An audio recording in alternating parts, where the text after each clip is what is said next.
Tour Divide.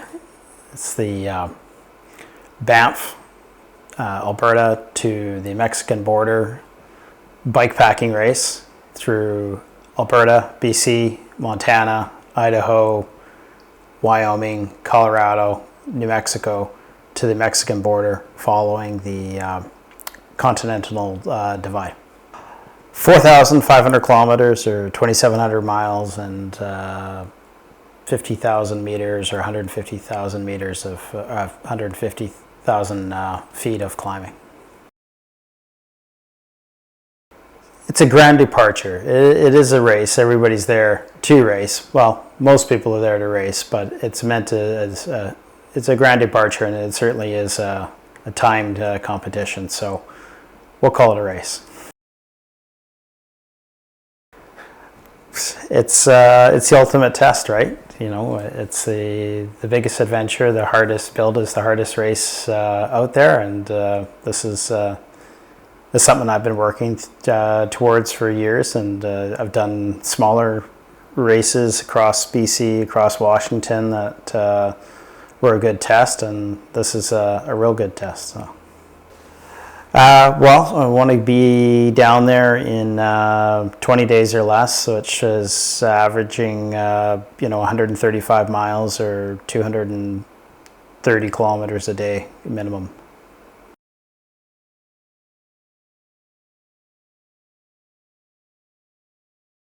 Well, yeah, I mean, I think you got to have both, and some people say that the mental is harder. It's unsupported.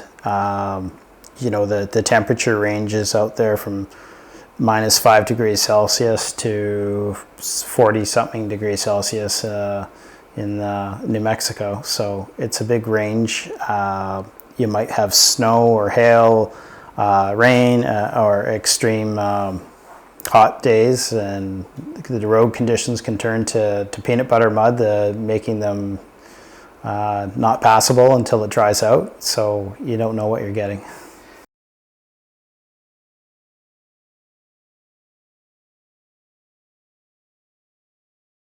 I mean, the clock starts when you leave, at 7 a.m. And doesn't stop till you get there. So every minute, every day, it needs to be focused on getting as many miles as you can. So, you're up at sunrise at 4:30, 5 a.m. and you're riding, and maybe you'll get into one or two towns in that day. And you'll stop and you'll scarf down a meal, and if you're smart, you'll take some food to put in your back pocket for later on. And when you don't have that, you're eating power bars, Cliff bars, whatnot. But you'll maybe stop for a lunch or dinner if you're lucky, and then keep riding after that, and you're riding till into the night until 11, 12 at night or 1 a.m. sometimes to make it to a town.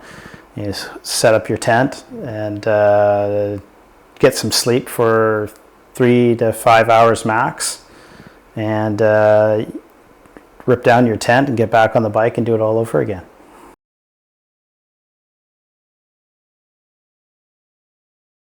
Yeah, I mean, as good as it can be. I'm taking a small tent rather than a bivy sack this time, a little more comfort. Ability to stop anywhere along the route and take a siesta or a sleep when you need to, so you're not having to get into a town to get a motel. But we'll hit a motel every third or fourth night and take a shower, get cleaned up. Yeah, no, I mean, it helps drive you along there, and you'll be looking at who's ahead of you and who's behind you, and keep an eye on them. And but I mean, really, you are racing the clock. You're racing yourself, not so much the other people there. I mean, it is such a race that we're talking about 20 days here. I don't know of any other athletic endeavors, maybe sailing around the world or something like that, where they're days and days and days where the clock doesn't stop. But it's not like your traditional hockey match, 3 20-minute periods and you're done, maybe OT.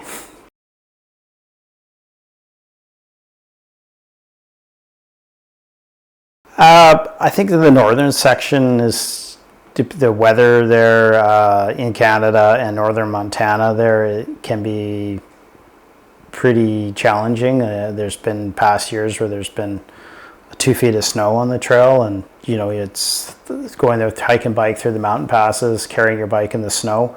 So hopefully that doesn't happen, but it could.